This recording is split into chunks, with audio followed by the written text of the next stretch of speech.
Hello, Bluetooth. It's the one and only Icebound, the Glaceon, and in this tutorial, I'll be showing you guys how to do a remote wireless glitch that was recently found by another YouTuber. I will link them in the description. I'll also show you old and new methods of suspension glitches, and if you guys really need to look at it, yes, there's still the bearing-powered vehicle, and all you're doing is stacking bearings powering into one and having that transferred to both. And yes, I have the weld tool out, and I'm sorry if you get seizures.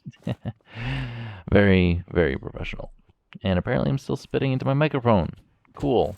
Alright, so first one I'm going to show you is a very minor suspension glitch. It's not really anything too powerful, but it can be used. And only in survival, surprisingly. This used to be in the game, but it was patched, unfortunately. But luckily, in survival, they actually made it possible to do again, which is awesome. So we're just going to weld those together. We're going to hook up a logic gate to both the seat and to the controller, and we're just going to connect all of these. We're going to go 180, 180, 180, 180. This one's going to be set 360, 360, and these ones are actually going to go in the negative direction. Not too important, but you'll see why in a second. Okay, so the next thing we're going to do is we're going to actually test how strong this glitch is by just lifting it up on the lift. Yeah, so it does cause a little bit of a suspension glitch. Not too bad, as you can tell, by hanging on there. And the next thing we're going to show off is the fact that you can actually have it rotate. It's actually strong enough to rotate. Yeah, and it could probably keep going. So this is an extremely cheap method without having to use suspension, literally just controller and bearings. So yeah, and obviously a faster controller will have it respond faster. It's just a very easy method of a suspension glitch. The next thing I'll show you guys is another suspension glitch. This one uses pistons. I'm just going to grab a couple pistons here. We're going to actually throw this on the lift, even though I don't believe it matters that it's on the lift. Yeah, no, I don't believe it matters. And we're going to throw down 2 switches. I'm actually going to remove this just so it doesn't interfere with it at all.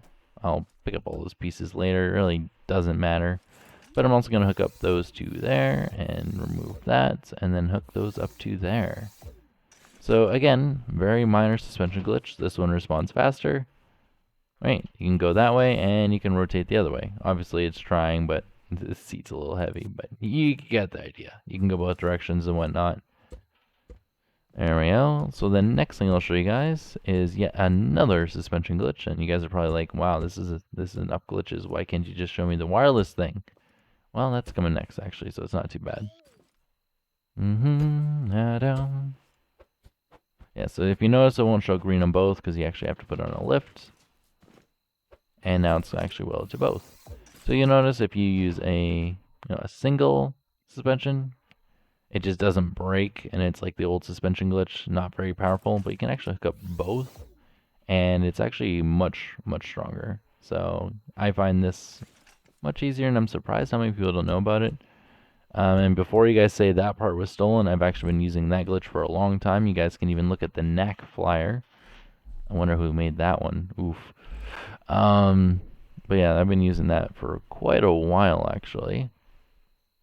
Let's see. So next glitch we'll be looking at will be the wireless glitch.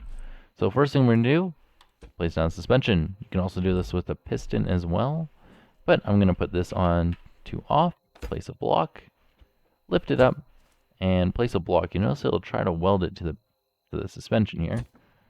And for some reason, it says both of these blocks are connected to that suspension. But let's just place down one of our little switches on there. We're going to place down a piston. We're going to put down a block. And then we're going to, not be able to connect it because, well, we have to update this. And now we can magically connect it. Yes, that is a thing. And if you're curious, yes, you can even do, just add another one by adding another block. you're wondering, oh, okay, so this, just connect that, connect that, connect that, connect there. Perfect. Yeah, it's literally that simple to do a remote wireless glitch. And the nice thing about this, until you change the connections or reload the world, this will always stay active. Also, if you try to place a new block here, I believe it also resets it. So all you'd have to do is either add a new parent object to this, so either place a suspension with a block at the end and then remove it, or you can do it with the bearing, or you can do it with the piston. You just got to re-update the parent object, and you can re-weld it onto there, which is awesome. You can just connect those back up. And we can also do that with the new one that's actually in there as well. See? So now we actually have, well, I think that actually reset it. Interesting. Yeah, and then we'll just update it again. Again, you can use a bearing if you want to. Or is this actually breaking every time? Interesting. I didn't actually know that. But yeah, I do believe if you put, yeah, see this one on a lift, it resets that one. You can actually put this one on a lift, and it resets it as well. And if you're wondering how this is useful, well, let's say if you have a platform with a bunch of items on it, you can literally just be like, okay, well, I magically want to teleport everything over here. And you go to your other base, you're like, okay, I want everything back over here. So you have that glitch. Also, if you're trying to get on top of the warehouse, all you have to do is push that block underneath the ground, which is actually stupidly easy. And when this thing goes to the world border at the bottom, this platform will say, oh, it's not doing things right. So it'll get teleported all the way up to, well, usually a few meters in the air. But if there's a solid block there, like a warehouse, it'll spawn you on top of the warehouse. So you guys can have fun with that one. So just place down in bed, glitch that block down there, and just get in this, and it teleports you on top of the warehouse. Really stupid method for getting up there. You just need a warehouse key, and you can get inside, get all the broccoli, or you can just steal the wedge pieces on top and farm as much as you like, because those wedge pieces are still invincible, and I don't know why they have not fixed that. But yeah, if you guys found this video helpful at all, please hit the like button. If you disliked it, why are you still watching? There's so many YouTubers that do this kind of stuff better. And if you guys have any ideas on any creations that you've made using these glitches, please go into my Discord in the description and, go into the community creation section and post it in there.